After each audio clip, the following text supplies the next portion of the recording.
नमस्कार, 10 बजे रात पूरे दिन की बात में आप सभी दर्शकों का बहुत स्वागत है और आप सबको महाशिवरात्रि के पावन पर्व की बहुत शुभकामनाएं। अंतर्राष्ट्रीय कथावाचक देवकी नंदन ठाकुर ने हिंदुओं से 5 बच्चे पैदा करने की अपील की है।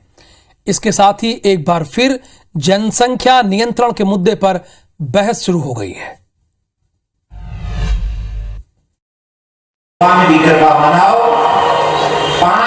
गोद में खिलाओ। एक बार फिर से एमपी में जनसंख्या नियंत्रण के मुद्दे पर बहस छिड़ गई और इसकी वजह बनाए अंतर्राष्ट्रीय कथावाचक देवकी नंदन ठाकुर का एक बयान। छिंदवाड़ा में एक कार्यक्रम के दौरान देवकी नंदन ठाकुर ने कथा सुनने आए लोगों से कहा कि जब तक देश में जनसंख्या नियंत्रण कानून नहीं बनता तब तक हिंदू 5 बच्चे पैदा करें। मनाओ, 5 गोद में खिलाओ।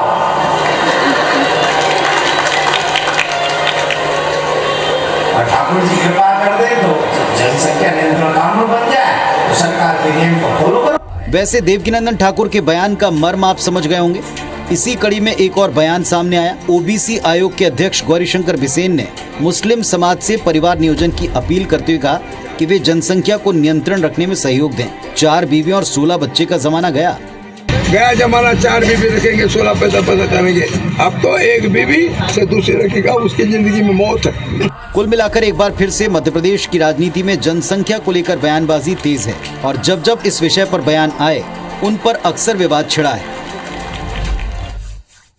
तो पूरी खबर आपने देख ली। इस पर कुछ प्रतिक्रियाएं भी सामने आई हैं, उन्हें भी सुन लीजिए। देवकीनंदन ठाकुर जी ने जो कहा वो धर्माचार है, सनातन परंपरा की सेवा कर रहे हैं और राजनीतिक कार्यकर्ताओं को इस बात की पात्रता, योग्यता और अधिकार तीनों नहीं है कि धर्म संबंध विषयों पर टिप्पणी करें। मध्य प्रदेश में चुनाव नजदीक आ रहा है। आप देखिए भारतीय जनता पार्टी के नेताओं द्वारा नफरती बोलने शुरू हो गए। कोई धर्म के नाम पर जहर उगल रहा है तो कोई मुस्लिम भाइयों को, हिंदू भाइयों को ज्यादा बच्चे पैदा करने की कम बच्चे पैदा करने की सलाह दे रहा है और इनका मुख्य उद्देश्य सामाजिक समरसता को बिगाड़ना है। चलिए आगे बढ़ते हैं। बागेश्वर धाम पहुंचे मुख्यमंत्री शिवराज सिंह चौहान ने बालाजी सरकार के दर्शन किए।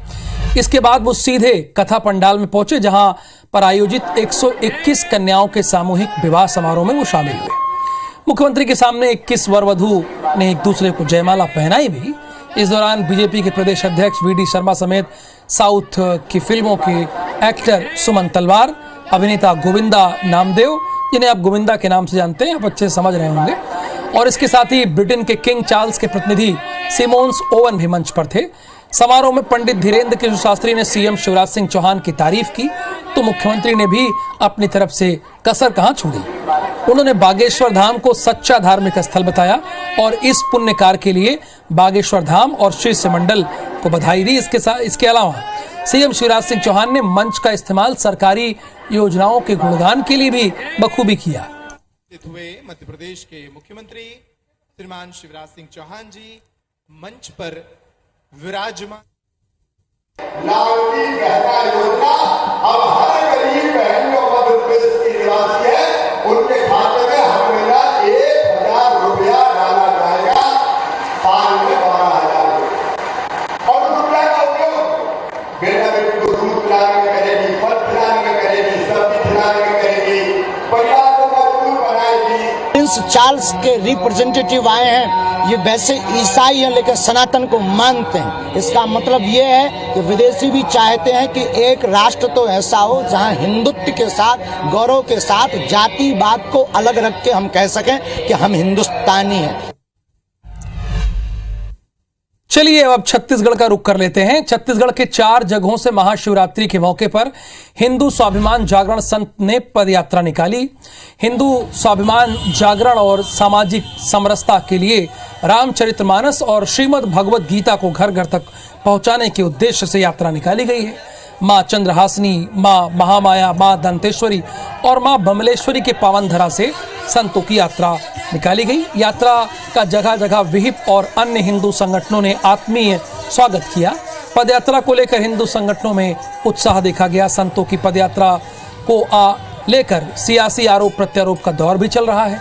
मुख्यमंत्री भूपेश बघेल ने कहा है कि हिंदू राष्ट्र के लिए बीएचपी केंद्र के खिलाफ प्रदर्शन करे।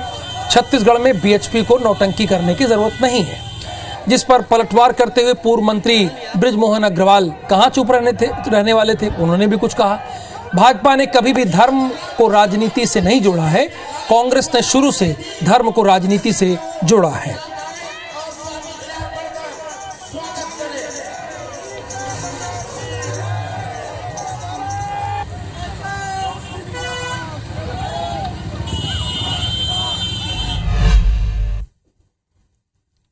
राजनीति में आरोप प्रत्यारोप तो चलता ही रहता है, लेकिन मुझे पूरा यकीन है कि आप लोग बहुत समझदार हैं और आप अपनी समझ से ही काम लेंगे। छत्तीसगढ़ में विश्व हिंदू परिषद की पदयात्रा का आगाज हो चुका है। प्रदेश के शक्तिपीठों से संत राजधानी रायपुर के लिए निकल चुके हैं। जाहिर सी बात है, यात्रा का मकसद हिंदू राष्ट्र है, तो इस पर राजनीति भी होगी और हो भी रही है।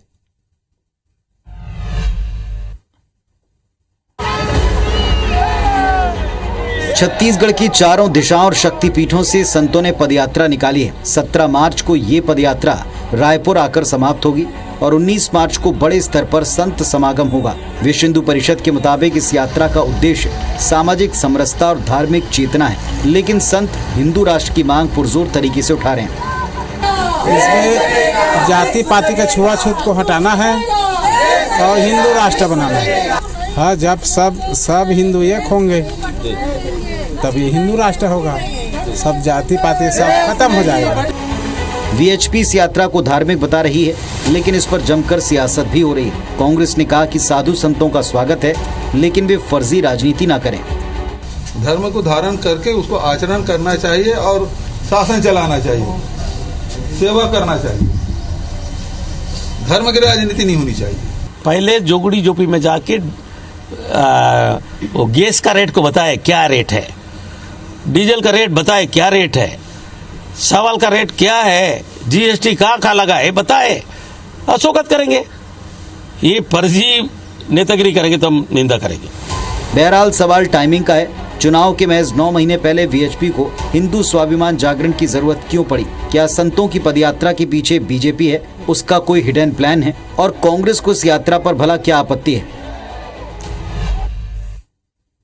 बस्तर में भाजपा नेताओं की सुरक्षा को लेकर मुख्यमंत्री भूपेश बघेल ने आज एक बार फिर से पूर्व मुख्यमंत्री डॉक्टर रमन सिंह को चुनौती दी है। उन्होंने कहा कि बस्तर में कांग्रेस से ज्यादा भाजपा नेताओं की सुरक्षा है। रमन सिंह आंकड़े बताएं कि किन्हें सुरक्षा नहीं मिली है। सीएम भूपेश बघेल ने कहा कि चर्च बनाने वाली चुनौती पर भी रमन सिंह चुप थे। छत्तीसगढ़ में विश्व हिंदू परिषद की पदयात्रा पर भी मुख्यमंत्री ने कटाक्ष किया। हिंदू राष्ट्र के लिए बीएचपी केंद्र के खिलाफ प्रदर्शन करे, मध्य प्रदेश बीजेपी शासित राज्यों में प्रदर्शन करे। छत्तीसगढ़ में बीएचपी को नौटंकी करने की जरूरत नहीं है।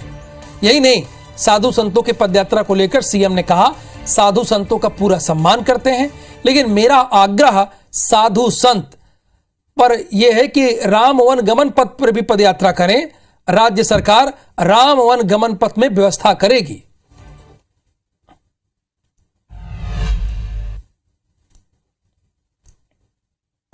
मैं भी हिंदू परिषद के साथियों से कहना चाहूँगा कि यदि आप हिंदू राष्ट्र बनाना चाहते हैं तो भैया आप केंद्र सरकार है, पूर्ण बहुमत की सरकार है, जाके वहाँ धरना दो। सात कल्याण मार्ग में, लोक कल्याण मार्ग में आप ही के नेता हैं, हमारे प्रधानमंत्री हैं, आपके तो नेता हैं, है ना। वहाँ जाकर कर लो। ये नाटक नौटंकी करने की क्या जरूरत है? साधु संतों से कहूँगा कि भाई भगवान राम 2200 किलोमीटर छत्तीसगढ़ में यात्रा की है, उसी की यात्रा कर लें तो एक नई परंपरा शुरुआत हो जाएगी।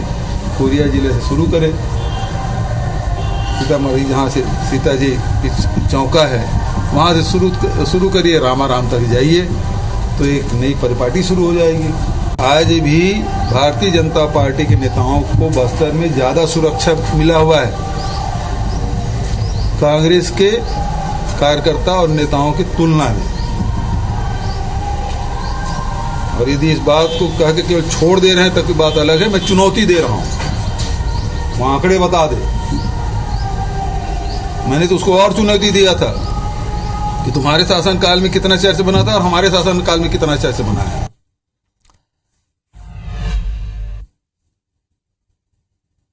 तो सीएम भूपेश बघेल ने खुली चुनौती दी है। अब आगे बढ़ते हैं। अब सरकारी स्कूलों के मध्याह्न भोजन यानी जिसे मिड डे मील के नाम से भी आप जानते हैं, उसमें मिलेट शामिल होगा। छत्तीसगढ़ सरकार के मध्याह्न भोजन में मिलेट्स को शामिल करने के प्रस्ताव को केंद्र सरकार ने मंजूरी दे दी है। अब प्रधानमंत्री पोषण शक्ति योजना के तहत छत्तीसगढ़ के 12 जिलों में सोया चिक्की के स्थान पर सप्ताह में 4 दिन स्कूली बच्चों को मिलेट से निर्मित खाद्य पदार्थ दिए जाएंगे। अच्छी बात है। लोक शिक्षण की तरफ से केंद्र सरकार को इस योजना को आंशिक रूप से संशोधित करते हुए सोया चिक्की के स्थान पर मिलेट से बने खाद्य सामग्री वितरित किए जाने हैं, इसका प्रस्ताव है। इस प्रस्ताव को केंद्र सरकार के डायरेक्टर पीएम पोषण की ओर से मंजूरी दे दी गई है। आपको बता दें कि छत्तीसगढ़ में कोदो, कुटकी, रागी जैसे मिलेट की समर्थन मूल्य पर खरीदी की जा रही है। साथ ही मिलेट्स उत्पादक किसानों को 9,000 रुपए की इनपुट सब्सिडी प्रदान की जा रही है। खबर कूनो नेशनल पार्क से है, जहां चीतों का कुनबा और बढ़ गया, इसीलिए हमें ये लिखना पड़ा। आज फिर 12 चीते कूनो नेशनल पार्क का हिस्सा बन गए हैं।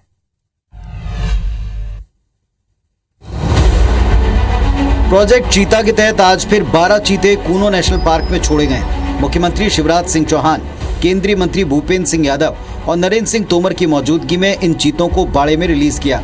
जैसे ही चीते बाड़े में पहुंचे तो तेजी से बाड़े में दौड़ते नजर आए। थोड़ी दूर जाने के बाद कुछ पल के लिए ठिठके और फिर रेस भरने लगे। बाड़े से अनजान चीते इधर उधर देखते नजर आए। कूनो पहुंचे इन 12 नए चीतों में 7 नर और 5 मादा हैं। कूनो में चीतों की कुल संख्या 20 हो चुकी है, जिनमें 10 नर और 10 मादा हैं। इसके पहले बीते साल सितंबर में 8 चीते नामीबिया से लाए गए थे। इनमें 5 मादा और 3 नर थे। और आज फिर ये 12 चीते आए हैं। प्रधानमंत्री जी का जो सोच है और पर्यावरण के साथ वन्य प्राणियों को भी बचाना, वो आज पूरी दुनिया को दिशा दे रहा है। दूसरी ओर मध्य प्रदेश और केंद्र सरकार की प्रोजेक्ट चीता की ये पहल कांग्रेस को रास नहीं आ रही। छत्तीसगढ़ के मंत्री कवासी लखमा ने कहा कि क्या चीते से खेत जोते जाएंगे। इनके काम एक ही है, सीता लाओ, पंडित लाओ और झूठ बोलो और राज करो, देश को बांटने का काम करता है। हमारे देश का नेता राहुल गांधी ने देश को जोड़ने की बात करता है। बहरहाल प्रोजेक्ट चीता मध्य प्रदेश और केंद्र सरकार की अहम पहल है, जिसका स्वागत किया जाना चाहिए। महाशिवरात्रि पर मध्य प्रदेश के शिवालयों में शिव भक्तों का सैलाब उमड़ा। खंडवा के ओंकारेश्वर में श्रद्धालुओं ने बड़ी संख्या में नर्मदा स्नान कर भगवान भोलेनाथ के दर्शन किए। मंदसौर में भगवान पशुपति नाथ मंदिर में भक्तों की भारी भीड़ थी। नर्मदा नदी के उद्गम स्थल अमरकंटक में भी दूर दूर से आए शिव भक्तों ने स्नान कर भगवान का अभिषेक किया। इसी तरह सतना के बिरसिंहपुर स्थित गैबीनाथ धाम में भक्तों ने 400 साल पुराने शिवलिंग का अभिषेक कर भोलेनाथ का आशीर्वाद लिया। मुरैना के पहाड़गढ़ इलाके में स्थित रामायण और महाभारत कालीन ईश्वरा महादेव मंदिर में भी शिव भक्तों का तांता लगा रहा। इसी तरह खरगोन की पौराणिक नगरी माहेश्वर में भी नर्मदा नदी में स्नान के बाद श्रद्धालुओं ने भगवान भोलेनाथ का पूजन किया। इसीलिए हम आपको ये 6 अलग अलग जगहों की तस्वीर दिखा रहे हैं, चूंकि हर हर महादेव का नारा हर जगह गुंजायमान रहा। आज सिर्फ मध्य प्रदेश या छत्तीसगढ़ में ही नहीं बल्कि पूरे भारत में। और पुलिस की संख्या में भोले बाबा के भक्त जो हैं वो भोले बाबा का जयकारा लगाते हुए और कुछ और आपको तस्वीरें दिखा देते हैं। ये तस्वीरें हर हर महादेव किनारे यहां भी लगे। जबलपुर, धार, आगरा की तस्वीर है। बैजनाथ महादेव मंदिर आगर की ये तस्वीर और दूसरी भी आगर की ये तस्वीर है। जबलपुर के पाटन में भगवान शिव का एक मंदिर ऐसा भी है जो शमशान में है। यहाँ आम दिनों में तो महिलाओं को पूजा पाठ की अनुमति नहीं होती, परंतु महाशिवरात्रि में यहाँ सिर्फ महिलाएं ही पूजा करती हैं। वहीं आगर मालवा के प्रसिद्ध बाबा बैजनाथ महादेव मंदिर में संघ के स्वयंसेवकों ने घोष बजाकर बाबा को सलामी दी। श्रद्धालुओं ने भी बाबा के दर्शन किए। वहीं शाम को बैजनाथ महादेव मंदिर 5000 दीपों से रोशन हुआ।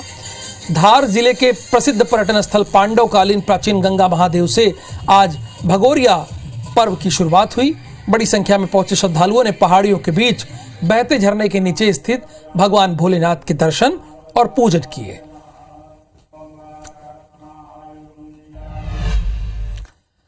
तो देश भर में कोरोना काल के 2 साल बाद महाशिवरात्रि में उत्साह देखने को मिला। सुबह से ही शिवालयों में भक्तों ने जलाभिषेक कर पूजा अर्चना की। पूरे दिन शिव मंदिर में हर जगह हर हर महादेव के नारे लगे। आपको हम 6 तस्वीरें दिखा रहे हैं। देखिए, दुर्ग की है, कोरबा की है, महासमुंद की है, बेमेतरा की है, जगदलपुर की है और जांजगीर की। ये तस्वीर 6 है। यहाँ महाशिवरात्रि पर विशेष पूजन अर्चन किया गया है।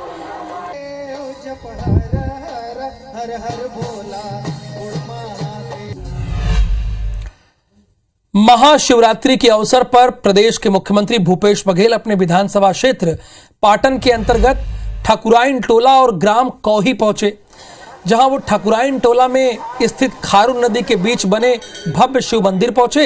यहां भगवान शिव की पूजा अर्चना करके उनसे प्रदेशवासियों की सुख समृद्धि की कामना की। ठाकुराइन टोला में स्थित शिव मंदिर को 20 करोड़ की लागत से नया रूप दिया जा रहा है।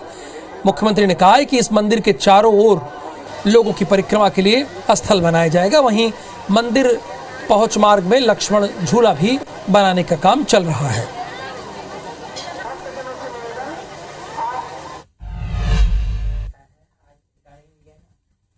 और 10 बजे रात पूरे दिन की बात में आज के लिए बस इतना ही। नमस्कार।